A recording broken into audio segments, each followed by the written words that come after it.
उत्तर प्रदेश के गोंडा में कुछ दिन पहले एक लाश मिलती है, एक अज्ञात लड़की की लाश।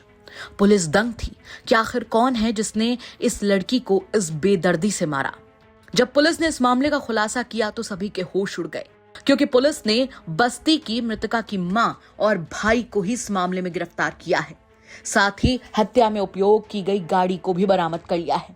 पुलिस की ओर से बताया गया कि घर वालों के मना करने के बावजूद एक 20 साल की लड़की किसी से फोन पर बात किया करती थी। बस उसका गुनाह यही था कि वो किसी से फोन पर बात करती थी, जिससे उसका भाई ऐसा गुस्साया कि उसने अपनी बहन को पहले तो काफी मारा पीटा, फिर मां के साथ मिलकर उसके हाथ पैर बांध दिए और अपनी गाड़ी की डिग्गी में डाल दिया। जिसके बाद अपने मामा के लड़के के साथ वो उसे एक सुनसान जगह पर ले गया और उसकी जिंदगी उससे छीन ली। बाद में उसकी लाश को गोंडा के तरफगंज थाना क्षेत्र के सन्नाटे वाली जगह पर फेंक दिया। इतने के बावजूद वो किसी तरह जिंदा न बच जाए, ये सुनिश्चित करने के लिए उसने शव के ऊपर ही गाड़ी चढ़ा दी और मौके से फरार हो गया।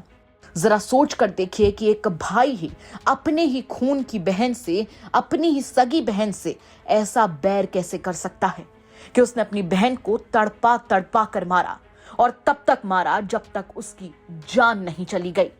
फिलहाल एसपी ने इस ब्लाइंड मर्डर केस का खुलासा करने वाली टीम को 25,000 रुपए का इनाम भी दिया है। दरअसल गोंडा में बीते 17 नवंबर को एक अज्ञात लड़की का शव पड़ा होने की सूचना मिलने से सनसनी फैल गई थी। शव का हाथ रस्सी से बंधा था। पुलिस ने शिनाख्त की काफी कोशिश की, लेकिन हमेशा ही असफलता हाथ लगी। इसी बीच शव के पोस्टमार्टम में मर्डर की बात निकलकर सामने आई। ऐसे में घटना की गंभीरता को देखते हुए एसपी ने सर्विलांस और एसओजी समेत 5 टीमों का गठन किया। टीम सीसीटीवी सर्विलांस की मदद से बस्ती जनपद के वोल्टरगंज के परसा जागीश गणेशपुर पहुंच गई। यहां उन्होंने मनीष और उसकी मां निर्मला देवी को हिरासत में लिया। पूछताछ में दोनों ने अपना भांडा फोड़ दिया। लड़की की उम्र करीब 20 से 22 साल बताई गई और उसको मारने का इल्जाम किसी और पर नहीं, बल्कि उसके भाई मनीष और मां निर्मला देवी पर ही है। मनीष ने पूछताछ में बताया कि वो लोग मूल रूप से बस्ती के रहने वाले हैं और मृतका उसकी सगी छोटी बहन थी। वो किसी से फोन पर बात करती थी, जिसकी वजह से मां का अक्सर बेटी से झगड़ा हुआ करता था। मनीष भी इस बात से काफी दुखी रहता था और घटना वाले दिन भी जब वो घर लौट कर आया तो मां ने फिर से उल्हाना दी कि उसकी बहन लगातार किसी दूसरे आदमी से बात करती है और इसका चाल चलन ठीक नहीं है।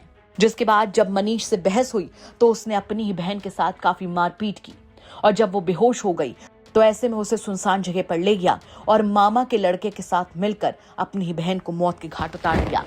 फिलहाल अब मामला खुल चुका है और आरोपी पुलिस की गिरफ्त में है, लेकिन यह घटना अपने आप में कई बड़े और गंभीर सवाल खड़े करती है। सबसे बड़ा सवाल तो यहाँ पर यह खड़ा होता है कि आखिर कब तक लोग कानून को हाथ में लेते रहेंगे, और उससे बड़ा सवाल यहाँ पर यह खड़ा होता है कि क्या एक भाई के अपनी ही छोटी बहन का कत्ल करते हुए हाथ नहीं कांपे।